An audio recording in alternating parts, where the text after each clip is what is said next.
দর্শক, চ্যানেল 24 এর পুষ্টি রকমারি রান্নার আয়োজনে আপনাদের সবাইকে আমন্ত্রণ জানাচ্ছি। আমি শান্তা জাহান। আমাদের এই আয়োজনে আমরা সব সময় একজন প্রিয় তারকাকে নিয়ে হাজির হই, সাথে থাকে একজন সেলিব্রিটি শেফ যার কাছ থেকে মজার রেসিপি তো আমরা দেখি, পাশাপাশি আমাদের প্রিয় তারকার হাতের মজার রান্নাও কিন্তু শিখে নেবার সুযোগ হয়। আর সেই সাথে রান্নার পাশাপাশি আড্ডা তো চলবেই। আজ আমাদের সাথে আমার অত্যন্ত পছন্দের একজন বন্ধু, একজন অভিনেতা এবং আপনাদের ভালোবাসার প্রিয় তারকা রয়েছে।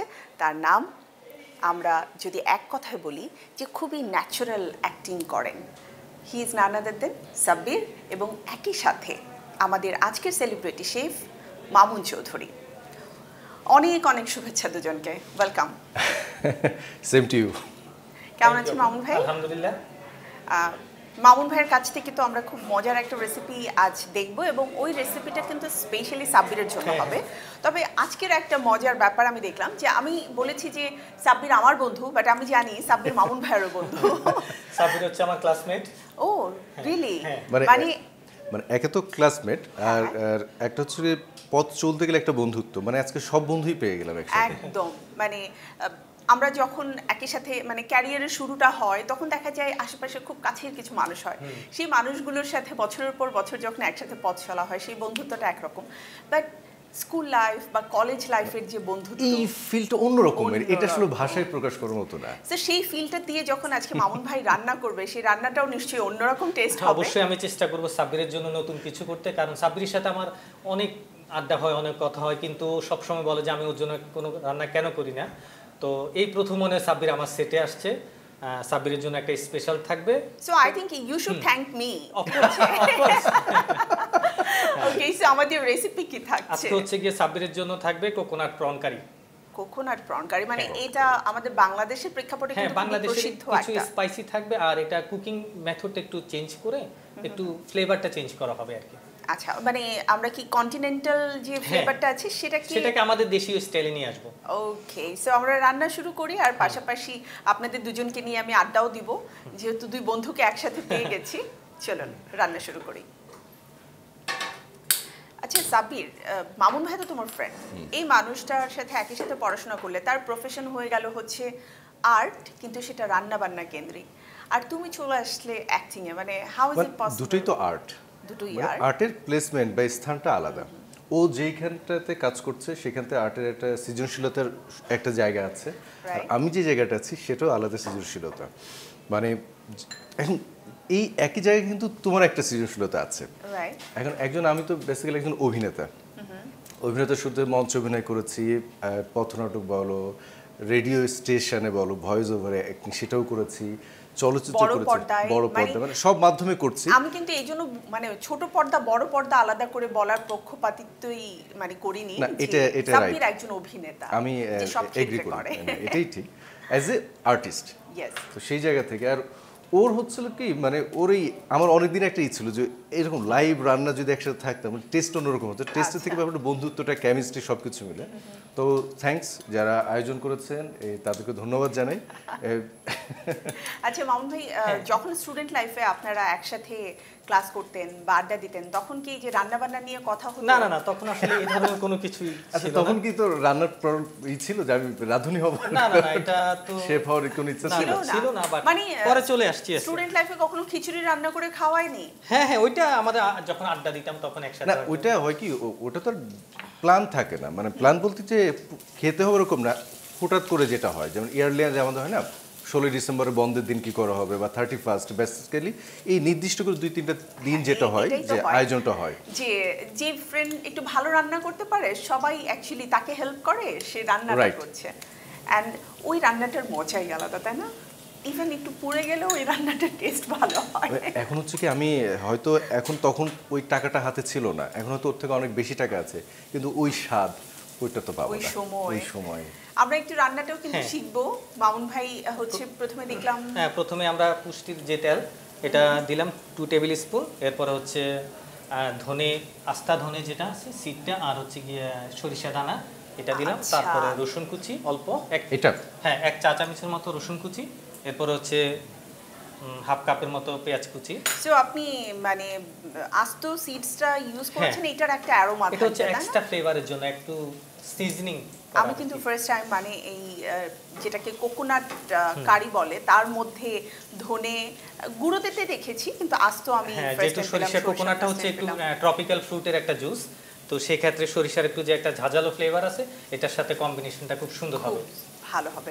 আচ্ছা, এবারে আপনি আমাকে বলুন, আপনি যে বললেন যে পুষ্টির তেল দিয়েছি, সবকিছু রেখে পুষ্টির তেল ব্যবহারটাকে কেন বেশি প্রেফার করেন? আসলে আমি যখন আমার বিভিন্ন কাজে রান্না করি, অফিসেও রান্না করি, তখন দেখি যে কি পুষ্টির তেলটা না একটু লাইট, মানে অন্যগুলো চেয়ে একটু হালকা লাইট। হ্যাঁ, তো খুব ভালো হয় ডিপ ফ্রাই করলে বা রান্নাতে ইজি ব্রাউন কালারটা চলে আসে। ব্রাউন কালারটা চলে আসে। অ্যান্ড স্পেশালি আমি একটা জিনিস বলতে চাই যে আমরা যখন ডিপ ফ্রাই করি তখন কিন্তু আমাদের কালারটা পারফেক্ট হচ্ছে কিনা এটা খুব ইম্পর্টেন্ট। হ্যাঁ, ঠিক যে ওয়েলগুলো আছে সেটাতে আমরা যখন ডিপ ফ্রাই করি খুব দ্রুত মানে কালার চলে আসে, মানে বার্ন হয়ে যায়। রান্নাটা হচ্ছে অ্যাকচুয়ালি একটা আর্ট, এটা একটা মেকআপের মতো আর কি। আমাদের যে প্রণালীগুলো আছে সেগুলো আমরা কোনটা ইউজ করছি, কখন করছি, যে এক একটা যেন এক একটা কালার আসে সুন্দর।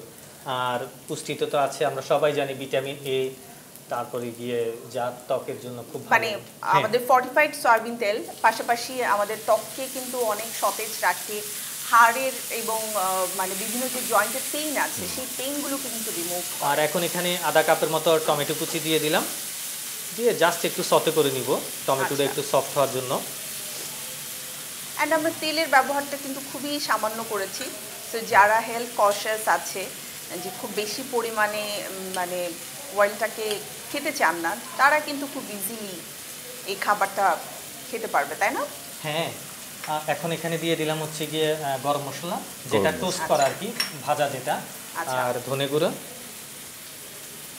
এবং জিরের গুঁড়ো এখানে একসাথে মিক্স করা পরিমাণ মতো।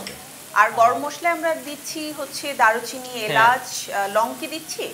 না, লং ইউজ করতেছি না, লং এর একটা আলাদা একটা ফ্লেভার থাকে যেটা অনেক, যেটা আমরা সরিষা দানা ইউজ করছি ওটার জন্য। ওকে, তো জাস্ট এটা দিয়ে দিব, দিয়ে জাস্ট একটু সতে করে নিব। খুব ইজি, যে কেউ বাসায় এটা রান্না করতে পারবে। আর এই উপকরণগুলো সবার বাসায় পাওয়া যায় হাতের কাছে, একদম হাতের কাছে। অনেকে আসলে চিন্তা করে যে শেফদের রান্না নাকি অনেক কঠিন, আসলে তেমন কিছুই না, শুধু একটু টেকনিকটা জানলেই হবে। হ্যাঁ, আমার তো মনে হয় যে কিছু কিছু রান্নায় শেফরা এত কম মশলা ব্যবহার করে যে বাসার মা খালারা বরং একটু কনফিউজড হয়ে যায়, এত কম মশলা দিয়ে কিভাবে করে রান্না হবে। এখন এই টমেটো কুচির মধ্যে দিব মেইন যেটা ইনগ্রেডিয়েন্টস, হ্যাঁ, কোকোনাট মিল্ক হাফ কাপের মতো। আচ্ছা, সাব্বির আমাকে একটু বলো, সাব্বির তো ভাবি ডেফিনেটলি রান্না করে, কিন্তু সাব্বিরের কি রান্না করার অভিজ্ঞতা আছে? হ্যাঁ, এখন তো রান্না করার অভিজ্ঞতা প্রয়োজন পড়ছে না, তবে যখন আমি সিঙ্গেল ছিলাম, একা থাকতে হতো, তো ম্যাক্সিমাম টাইম তো স্পটে, শুটিং স্পটে খাওয়া হতো, কিন্তু হয় কি মাঝে মাঝে একটু রিলিফ হতো বা ডিনার টাইমটা। তো মাঝখানে যেটা হলো না, করোনাকালে একটা সময় পার করলাম, তো ওই মোমেন্টে মনে হলো যে একটু সময়টা একটু কাজে লাগাই, তো সেই হিসাবে প্রথম আলু ভর্তা, ভাত, ডিম ভাজি, মানে শর্টকাট। আমার মনে এটা আমার না, সমস্ত ব্যাচেলার যারা আছে যে কেউ বলবে যে আমি আলু ভর্তা ভাত রান্না করি না কিংবা খাই, ডিম ভাজি আর আলু ভর্তা ডাল পারে না এমন ব্যাচেলার খুব কম আছে। আমার দাদুর ছোটবেলার এমন একটা কাহিনী আছে, মানে দাদু নিজেরটা নিজে আলাদা আলাদা করে করতো, তো আমরা তো যখন বেড়াতে যেতাম মনে হতো যে একসাথে বড় হাঁড়িতে যে রান্নাটা হয় সেটাই খাবো। তো পরে দাদু আমাদের জন্য পিঠা রেখে দিয়েছিলেন, ঠিক আছে, পিঠা করে 2-3 দিন যাবত সে জাল দিয়েছেন এবং প্রতিদিনই সে হচ্ছে গরুর যে দুধ আছে সেটা দিয়ে জাল দেয়। তো আই থট যে 2-3 দিন যাবত পিঠা জাল দিচ্ছে ওটা নিশ্চয়ই খেতে মজা হবে না। হ্যাঁ, সাধারণত দাদুকে খুশি করার জন্য যখন খেলাম, ইট ওয়াজ লাইক মানে হ্যাভেনলি টেস্ট। মানে আমি ওটা এখনো ভুলতে পারি না, যে সে আমাদের জন্য ভালোবেসে যে প্রতিদিন গরুর দুধটা দিয়ে যে জাল দিত, এটার কারণে কি হয়েছে আরো অনেক বেশি মালাই টাইপের একটা টেস্ট চলে এসেছে, অনেক বেশি ইয়ামি হয়ে গেছে। তোরটা শুনে না আমার লোভ হচ্ছে। রাইট, মানে লাইক তুমি খাচ্ছ পিঠা কিন্তু টেস্টটা ইটস লাইক রসমালাই টাইপের একটা গ্রেভি। সো মামুন ভাই, আই থিংক আমাদের রান্না অলমোস্ট ডান। এত চমৎকার একটা অ্যারোমা আমি পাচ্ছি। আমরা কি এখন সার্ভ করব? এখন আমরা এটা প্লেটিং এ চলে যাব। তো এখন এটার সাথে গার্লিক ফিটা ব্রেড সার্ভ করব। আচ্ছা, তো তুমি একটু ফিটা ব্রেডটা দিবা, আমি একটু গার্লিকটা একটু টোস্ট করে নিব এটার সাথে। হ্যাঁ, আর সার্ভের জন্য যে ইয়েটা আছে কোকোনাটের ইয়েটা দাও, সুন্দর করে রাখা হয়েছে এখানে রাখবো। হ্যাঁ,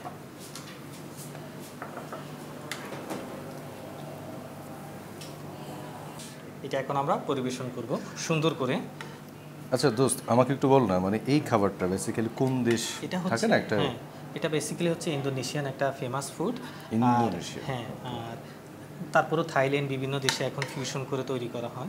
আই থিঙ্ক Island. মানে যেসব দেশে কোকোনাটটা হ্যাঁ, খুব হ্যাঁ। অ্যাভেলেবল পাওয়া যায়, Indonesia, Malaysia, Thailand and Sri Lanka, সেখানে আসলে এই ধরনের ফুডগুলো অনেক বেশি দেখবা সব কিছুতেই কোকোনাট আছে, একটা কোকোনাট ফ্লেভার আছে। ইভেন তারা কিন্তু রান্নাও করে কোকোনাট অয়েল দিয়ে, যেটা আমরা করি না।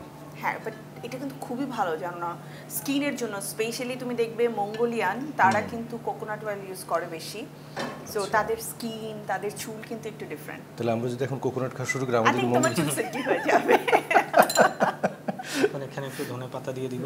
আচ্ছা, এটা কি আমরা ধনিয়া পাতা দিয়ে হ্যাঁ, আমাদের গার্নিশ fresh করছি? ধনেপাতাটা। আচ্ছা, একটু হচ্ছে Wow. গিয়ে লেবুর রস। ইয়েস, ফিশের সাথে হ্যাঁ। তো লেমন মাস্ট। আর এখন পিটা ব্রেডটাকে আমরা গার্লিকটা একটু টোস্ট করে হ্যাঁ। তারপরে ভাজবো, যাতে করে গার্লিকের Garlic-এর ফ্লেভারটা একটু চলে আসে, flavor আসে। অ্যারোমাটা। সাব্বির কেমন লাগছে? দেখতে তো ভালো লাগছে, খাওয়ার পরে স্বাদটা বোঝা যাবে আসলে কেমন হইলো, তারপর নাম্বার দেওয়া হবে না? আমার কাছে অলওয়েজ প্রন মানে সবচেয়ে বেশি সহজ এবং অল্প সময়ে রান্নার একটা মানে মাধ্যম। মানে এটা রান্না করতে তোমার একদম সময়ই লাগবে না, না, Even যে ধরো বাচ্চাদেরকে কথা তুমি বলতে just বলতে না হয়ে একটু গেল। লবণ আর একটু মরিচ দিয়েও যদি ভেজে দাও, ডাল দিয়ে কিন্তু অনায়াসে ভাত খেয়ে ফেলতে আর পারে। এই সে তোমার চিংড়িটা আমার মেয়ে খুবই পছন্দ করে। হ্যাঁ, এবং আচ্ছা, আমার চিংড়ি মেয়ে না, কিন্তু তুমি মানে বেশি সবাই। বেশি সময় নিয়ে রান্না করলে সেটা রাবারই হয়ে যাবে, সো যতটা কম সময় রান্না সময় করা করা যায় যায়। এটাই বেটার 3 থেকে 4 মিনিট হচ্ছে গিয়ে চিংড়ি রান্না করার সুন্দর একটা সময়। সময়। হ্যাঁ। আমি এই জন্য কি করি ভাইয়া, মানে বাসায় চিংড়িটাকে এই যে খোসা ছাড়িয়ে, মানে যে প্রসেসে আমি রান্না করতে চাই সেভাবে করে আলাদা আলাদা করে প্যাক করে রেখে দেই, তো ফ্রোজেন থাকে। ও আচ্ছা আচ্ছা, মানে আগে থেকে সাজানো থাকে। হ্যাঁ, জাস্ট বের ফ্রি করলে। টাইমে ফ্রোজেন করে রেখে দিলাম, তুমি জাস্ট যখন খাবে বের করে খুব দ্রুত চট করে রান্না করে ফেললে। ওয়াও, কালারটা দেখো একদমই চেঞ্জ হয়ে কিন্তু সুন্দর হয়ে গেছে। আর এখন জাস্ট একটা Great. ফিনিশিং টাচ দিব, সেটা হচ্ছে ও নাইস। এটাকে কিন্তু বলা হয় অ্যাকচুয়ালি যে ইন্দোনেশিয়ান টাচ। সাব্বির, এটা তোর জন্য। ওয়াও, নেবা? প্লিজ ভাই, মানুষ খাবার নিয়ে এমন করে, তাও আবার ক্যামেরার খাবারই তো। এই ফার্স্ট টাইম আমি দেখলাম। না না, খাবারই তো। মানে ছেলেটা ছেলে হলো না। সাব্বির, খুব ভালো লাগলো তোমার সুবাদে অ্যাটলিস্ট মামুন ভাই এত সুন্দর অথেন্টিক একটা ফুড আমাদেরকে করে দেখালেন। আমি মামুন ভাইকে ধন্যবাদ জানাতে চাই, খুব চটজলদি আড্ডা দিতে দিতে আমাদের সময়টা ইউ আর কাটলো। Most welcome. অ্যান্ড প্রিয় দর্শক, আপনারা যারা দেখছেন বাসায়, খুব মানে সহজ এবং খুবই আমি বলবো যে সবার জন্য, তাই না, বড় ছোট সবাই খুব পছন্দ করবে, বাসায় অবশ্যই ট্রাই করবেন। আর যেহেতু সাব্বিরকে আমি গেস্ট হিসেবে নিয়ে এসেছি, তাই কিচেনে যেহেতু রান্না না করে আমি একদমই ছাড়ছি না। আমি একটু জানতে চাই যে সাব্বির আমার জন্য আসলে স্পেশালি কি করে দেখাবে, যেহেতু করোনাকালীন সময়টাতে ভালো একটা এক্সপিরিয়েন্স তোমার হয়েছে রান্না বান্নার। আচ্ছা, তাহলে তোমাকে দাওয়াত দিলাম, বাসায় আসো, আমরা রান্না করে না, খাবো। আমার কিচেনে আসার পরে আর দাওয়াত দিলে হবে না, আমার কিচেনে আসলে রান্না করেই যেতে হয়, সেটা তুমি রান্না করো বা হাতে কিছু তৈরি করো, ইটস ওকে। তাহলে একটা করা যায় দোস্ত, ড্রাগন স্মুথি, ওইটা রান্না করো। ওকে, আমার তো রেসিপির আয়োজন দেখে মনে হচ্ছে যে এটা খুবই হেলদি এবং খুবই সহজ, তাই না? একদম মানে সিম্পল, যে কেউ যখন ইচ্ছা তখন এটা করতে পারবে। রাইট, খুব কঠিন কিছু না। স্পেশালি তুমি যে ফ্রুটসটা ইউজ করছো মানে ড্রাগন, এটা আমরা সবাই খুব খেতে পছন্দ খুব করি। পছন্দ করি, খুব পুষ্টিকর একটি ফল এবং উপকরণ খুবই সহজ। আবার সাথে ইয়োগার্ট আছে, এটাও আমাদের গাটসের জন্য খুবই ভালো। সো সব কিছু মিলিয়ে আই থিঙ্ক ওকে, চলো আমরা বানানো শুরু করে। আর সাথে সাথে তোমার সাথে একটু গল্পও করা দরকার, কাজ নিয়ে অনেক কিছুই জানতে চাই। বর্তমানে কি নিয়ে ব্যস্ততা চলছে? বর্তমানে হচ্ছিল একটা ওয়েব সিরিজ শেষ হলো, ওইটা মুক্তি পেয়েছে, মানে রিলিজ হয়েছে, সো ওইটার রিভিউ নিচ্ছি, আরও দু একটা কথা চলছে। আর এছাড়া তো রানিং দুটো সিরিয়াল চলছে বা শুটিং চলমান। একটা হচ্ছিল সাজ্জাদ হোসেন দুদু ভাইয়ের বোকা প্রেম, আর একটা কাজ করছে এক্কা দোক্কা আশরাফি মিটু ভাইয়ের, এই দুটা সিরিয়াল শুটিং চলমান। আর সিঙ্গেল নাটক তো যাচ্ছে, তার মাঝখানে একটা নতুন নাটক করলাম এসআই সোহেলের মায়ের টান, আচ্ছা, ডাঙা ভাঙা পাখি হাসানুজ্জামান জুয়েল ভাইয়ের, এই তো আছে আলহামদুলিল্লাহ। সব কিছু মিলে মানে শুটিং ব্যস্ততা অভিনয়কে কেন্দ্র করে, রাইট? Right. যে আমরা নতুন নতুন প্ল্যাটফর্মে নতুন নতুন কাজে তোমাকে সবসময় দেখতে পাই, আরও আসবে এটাই প্রত্যাশা রাখছি। চলো আমরা স্মুদি শুরু করি। করি। বাসে কি এটা ভাবিকে করে খাইয়েছো? সত্যি বলো। তা না হলে কিন্তু আজকে বাসায় যাওয়ার পরে বলবে যে ও আচ্ছা স্পেশাল কিছু টেলিভিশনে। মানে তুমি না আমার করে দিচ্ছ, এটা ঠিক না, ব্ল্যাকমেল করা ঠিক না, বুঝছো? মাঝে মাঝে করতে হয়, বন্ধুদেরকে তো সবসময় পাওয়া যায় না ব্ল্যাকমেলিং এর জন্য। আচ্ছা আমি এখন ড্রাগন ফ্রুটস দিয়ে দিচ্ছি। আচ্ছা অ্যাকচুয়ালি আমাদের মেইন ইনগ্রেডিয়েন্টসই হচ্ছে ড্রাগন।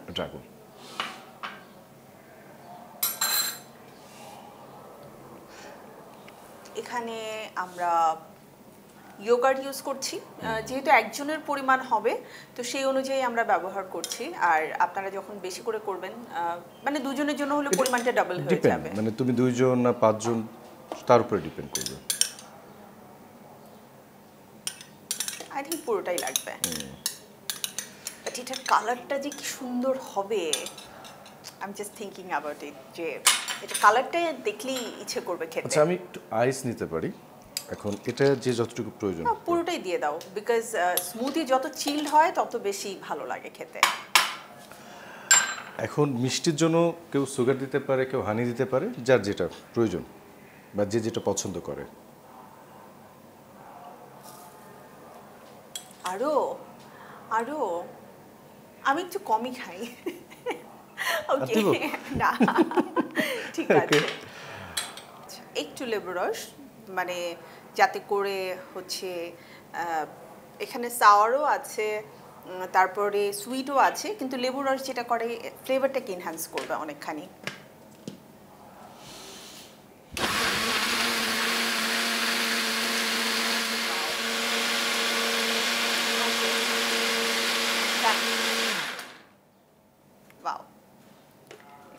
কালারটা কি দারুণ হয়েছে না? ডেফিনেটলি এই কালারের একটা ড্রেস পরলে অনেক সুন্দর লাগবে। সো নর্মালি কি হয়, আমরা তো বিভিন্ন রেফারেন্স নিয়ে যাই যে এই কালারের মানে ড্রেস হবে কিনা বা এই কালারের ফেব্রিক হবে কিনা, তো এরকম স্মুদি বানিয়ে তারপরে নিয়ে যেতে হবে যে এই কালারের হবে কিনা। এই ধরনের সিচুয়েশনে কখনো কি পড়েছো যে ভাবি যে কোনো একটা রেফারেন্স দিয়ে বলেছে শোনো আমার এরকম একটা জিনিস লাগবে? এটা তো হয়। আর ফেসবুককে ধন্যবাদ, বা সাথে সাথে বলি ছবি তোলো, আমাকে কালারটা দাও, আমি মিলাই, আচ্ছা ফাইন, আমি ছবি তোলা আবার পাঠাই যে দেখো এটা কেনা, যদি ইয়েস, আর যদি প্রবলেম হয় দোকানদারকে বলে রাখি যে ভাই প্লিজ চেঞ্জ হতে পারে। আর যদি বেশি সমস্যা মনে হয় ভাই থাক, আমি দেখে গেলাম, সাথে নিয়ে আসবো, ঝামেলা যেতে চাই না, নির্ভেজাল থাকা একটু। মানে দুই একবার অভিজ্ঞতা হওয়ার পরে বুঝেছো যে ঝামেলা না করাই বেটার। হয় কি মানে অ্যাকচুয়ালি এটা তোমাদের ক্ষেত্রে, তোমাদের তো অনেক ধরনের পছন্দ থাকে, হয়তো তুমি ভাবছো একটা, দেখার পরে যে হয়তো তুমি চেঞ্জ হয়ে যাচ্ছ। হ্যাঁ ডেফিনেটলি, অ্যাকচুয়ালি আমরা যা দেখি ওটা তো কালার কারেকশন এন্ড গ্রেডিং তো অনেক কিছু চেঞ্জ জাস্ট থাকে। ওই জায়গা থেকে আমি যেতে চাই না, আমি তোকে ফাইন ঠিক আছে, তোমার যেটা পছন্দ তুমি সেটা নাও। সো আমাদের স্মুদি ডান। নাও, এটা only for you. Thank you. মানে কালারটা এত সুন্দর হয়েছে অ্যান্ড এত হেলদি একটা ড্রিঙ্কস দেখেই ভালো লাগছে। থ্যাংক ইউ সাব্বির, এরকম ভালো ভালো মানে রেসিপি তুমি আরও শিখবে, আমাদেরকে এসে করে খাওয়াবে, আর এই জন্য বাসায় বেশি বেশি করে প্র্যাকটিস করবে। মানে আজকে ধরা খেয়ে গেলাম, মানে নির্ঘাত বাসায় এভাবেই করতে হবে, প্রতি সপ্তাহে বা মাসে মাসে উইকেন্ডেতে আমাকে এটা করতে হবে, অ্যাটলিস্ট করা উচিত। অ্যান্ড ড্রাগন অ্যান্ড ইয়োগার্টের কম্বিনেশন যে এত সুন্দর হতে পারে এটা আমার জানা ছিল না। সো নেক্সট আমি অবশ্যই ট্রাই করব। এটা তো আমি শেষ করবই, কিন্তু তার আগে যেহেতু সময় শেষ, বিদায় নিতে হবে। সাব্বিরকে অনেক অনেক ধন্যবাদ আমাকে সময় দেওয়ার জন্য। পুষ্টি এবং চ্যানেল 24 এর পক্ষ থেকে তোমার নতুন নতুন কাজের জন্য অনেক অনেক শুভকামনা। তোমাকেও ধন্যবাদ, এবং পুষ্টি ও চ্যানেল 24 তাদের সবাইকে ধন্যবাদ জানাই আমাকে আমন্ত্রণ জানানোর জন্য। ভালো থাকবেন সবাই, সুস্থ থাকবেন। Thank you. প্রিয় দর্শক, এই ছিল আমাদের আজকের পুষ্টি রকমারি রান্নার আয়োজন। আবারও ফিরে আসবো চ্যানেল 24-এ আমাদের নিয়মিত সময়ে। আর সে পর্যন্ত আপনাদেরকে অবশ্যই ভালো থাকতে হবে, সুস্থ থাকতে হবে, আর চোখ রাখতে হবে চ্যানেল 24-এ। দেখা হচ্ছে নতুন অতিথি আর নতুন সব রেসিপি নিয়ে। সবাই ভালো থাকুন, আল্লাহ হাফেজ।